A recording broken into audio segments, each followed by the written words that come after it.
సాధారణంగా దొంగలు పడితే ఇంట్లో ఉన్న ఆభరణాలు లేదా నగదో దోచుకెళ్తారు, లేకుంటే ఖరీదైన వస్తువులను ఎత్తుకెళ్తారు. కానీ అక్కడ ఏకంగా ఓ ఇల్లునే మాయం చేశారు. ఇక్కడ ట్విస్ట్ ఏంటంటే దొంగతనం చేసింది దొంగలు కాదు, ప్రజలకు సేవ చేస్తానని రాజ్యాంగం మీద ప్రమాణం చేసి ఎమ్మెల్యేగా పనిచేసిన ఓ మాజీ ప్రజాప్రతినిధి. ఇంతకీ ఎవరా మాజీ ఎమ్మెల్యే? అంతలా బరి తెగించి అక్రమాలకు పాల్పడింది ఎక్కడ?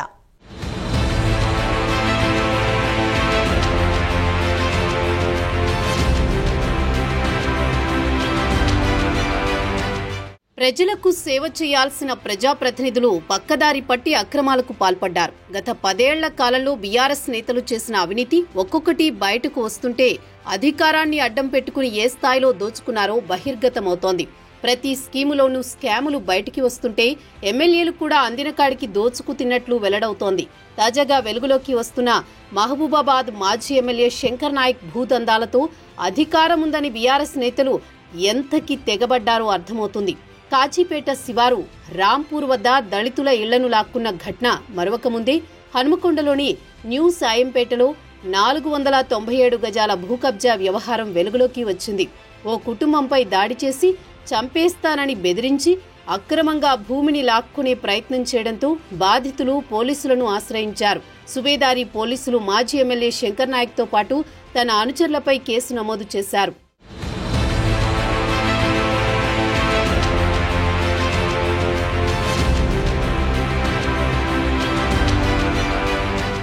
న్యూ సాయంపేటలోని వినాయక నగర్ దుర్గాదేవి కాలనీలో 186 సర్వే నెంబర్లో 497 చదరపు గజాల స్థలాన్ని రుద్రోజు పద్మావతికి ఆమె తల్లిదండ్రులు పసుపు కుంకుమల కింద ఇచ్చి రిజిస్ట్రేషన్ చేశారు. ఆ భూమి చుట్టూ కాంపౌండ్ వాల్ నిర్మాణం చేసుకుని 3 లక్షల విలువ చేసే కంటైనర్ హౌస్ ను ఆ స్థలంలో ఏర్పాటు చేసుకున్నారు. ఆ స్థలంలో ఇంటి నిర్మాణం కోసం గ్రేటర్ వరంగల్ మున్సిపల్ కార్పొరేషన్ నుండి అనుమతులు తెచ్చుకున్నారు. ఇంటి నిర్మాణం కోసం భూమి పూజ చేయడానికి తమ ఇంటి స్థలాన్ని చూసేందుకు భూమి యజమాని రుద్రోజు పద్మావతి, భర్త సుగ్రీవాచారి, కుమారుడు దత్తరాజన్ ఫ్లాట్ వద్దకు చేరారు.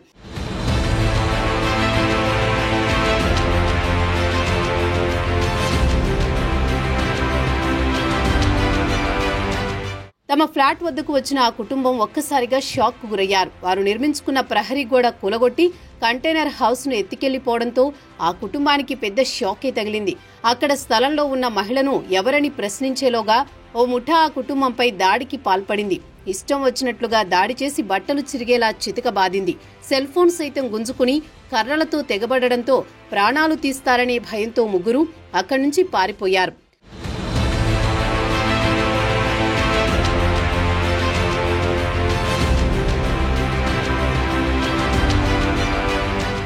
బాధితుల ఫ్లాట్ ను ఆనుకుని మాజీ ఎమ్మెల్యే శంకర్ నాయక్ స్థలం ఉండడంతో ఎలాగైనా ఈ ఫ్లాట్ ను దక్కించుకోవాలని పన్నాగం పన్నినట్లుగా తెలుస్తోంది. కొన్నేళ్ల నుండి ఆ ఫ్లాట్ తనకు ఇవ్వాలని బాధితులను బెదిరిస్తున్నారని గతంలో శంకర్ నాయక్ పై పోలీస్ స్టేషన్లో ఫిర్యాదు చేసినా పోలీసులు పట్టించుకోలేదని బాధితులు ఆరోపిస్తున్నారు. తాజాగా తమపై దాడి చేసి చంపే ప్రయత్నం చేశారని, ప్రాణభయంతో పోలీసులకు వెళ్లి ఫిర్యాదు చేశామని బాధితులు చెబుతున్నారు.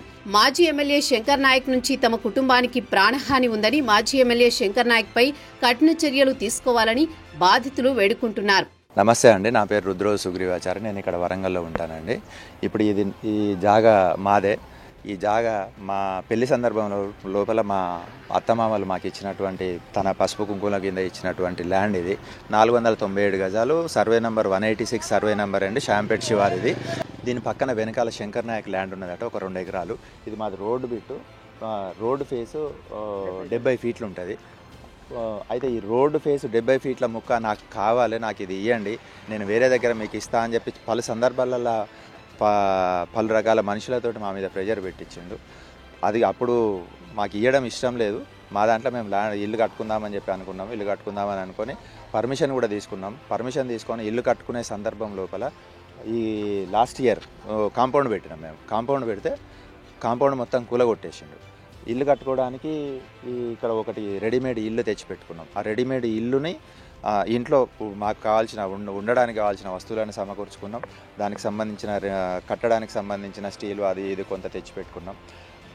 లాస్ట్ ఇయర్ మేము కాంపౌండ్ కట్టిన తర్వాత మా మీద అంటే అర్ధరాత్రి శంకర్ నాయక్ ల్యాండ్ శంకర్ నాయక్ అయ్యేది ఉంటే అర్ధరాత్రి పూట గోడ కూలగొట్టాల్సిన అటువంటి అవసరం ఏమున్నది? దొంగతనంగా వచ్చి గోడ కూలగొట్టింది శంకర్ నాయక్ తరపున కరాటే ప్రభాకర్. మా దగ్గర సీసీటీవీ ఫుటేజ్ ఉన్నది, అది పోలీసులకు మేము సమర్పించినాం, ఎవిడెన్స్ వాళ్ళకి ఇచ్చినాం, వాళ్ళే వచ్చి ఇక్కడ కలెక్ట్ చేసుకున్నారు. మా దగ్గర కూడా వాళ్ళు వచ్చి దౌర్జన్యం ఇచ్చిన వీడియోలు అన్నీ ఉన్నాయి, మొత్తం అన్నీ ఇచ్చినాం.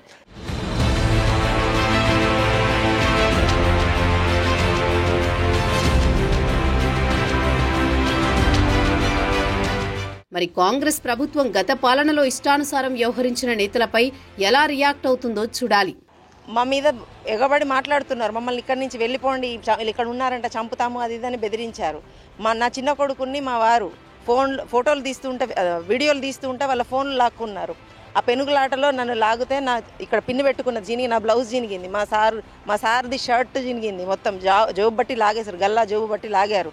నా చిన్న కొడుకుది బ్యాగ్ మొత్తం ఇట్లా బట్టి గుంజితే అందులో ల్యాప్టాప్ పగిలిపోయింది, బ్యాగ్ జినిగిపోయింది మొత్తం. ఇక్కడ మళ్ళీ అక్కడే ఉన్నారంటే మీరు ఇక్కడ మళ్ళీ వచ్చారు అంటే చంపుతామని దొడ్డు కర్రలు పట్టుకొని మా మీదికి వస్తే మేము భయపడి బయటకు వచ్చేసి నా ఫోన్ ద్వారా 100కి డయల్ చేసి మేము పోలీస్ స్టేషన్కి వెళ్ళాము. మా సార్ కానిస్టేబుల్ వచ్చిన తర్వాత ఇక్కడ ఉండి చూపిస్తే వాళ్ళని తీసుకొని పోలీస్ స్టేషన్కి వచ్చారు. వచ్చిన తర్వాత కూడా వాళ్ళు తెల్లవారు ఇంత కూడా భయపడకుండా మళ్ళీ తెల్లారి మళ్ళీ ఈ మిగతా గోడ కూడా అంతా తీసేసి, ఈ తెల్ల ఇటుకలతో కట్టిన గోడ మాది, అది తీసేసి మళ్ళీ వాళ్ళు ఈ మట్టి ఇటుకలతో మళ్ళీ గోడ కడుతున్నారు. ఇదంతా కట్టారు. మళ్ళీ నిన్న సిఐ గారు వచ్చారు, సిఐ గారు వచ్చి చెప్పిపోయిన తర్వాత కూడా వాళ్ళకి ఇంత కూడా భయం లేదు. మీకేం అధికారం ఉంది, మీరెందుకు మాట్లాడుతున్నారు, మీ దగ్గర ఏమున్నదని చెప్పని పోలీసు వాళ్ళ మీదకి ఎగబడుతున్నారు. ఇదేం అన్యాయమో నాకు అర్థం కావట్లేదు. పోలీసు రక్షణతో మేము నీతి నిజాయితీగా ఉన్నాము, మా దగ్గర ప్రతి ఒక్క పేపర్ ఉన్నది, దానికి మాకు పోలీసు వారు మాకు సహకారం ఇస్తున్నారు. కానీ పోలీసు అధికారులను కూడా వాళ్ళు లక్ష్య పెట్టట్లేదు అని అంటే వాళ్ళు ఎట్లాంటి దౌర్జన్యాలు చేస్తున్నారో అందరూ గుర్తించాలి, మాకు న్యాయం జరగాలి. మాకు ప్రాణభయం ఉంది వీళ్ళతోని. నా స్థలం కోసం నేను పోరాడుతున్నాను, అన్యాయంగా దౌర్జన్యం చేస్తున్నాడు అతని దౌర్జన్యాల నుంచి నాలాంటి వాళ్ళనే కూడా ఇంకా ఎంతో మందిని కాపాడాలని నేను మీడియా ద్వారా రిక్వెస్ట్ చేస్తున్నాను.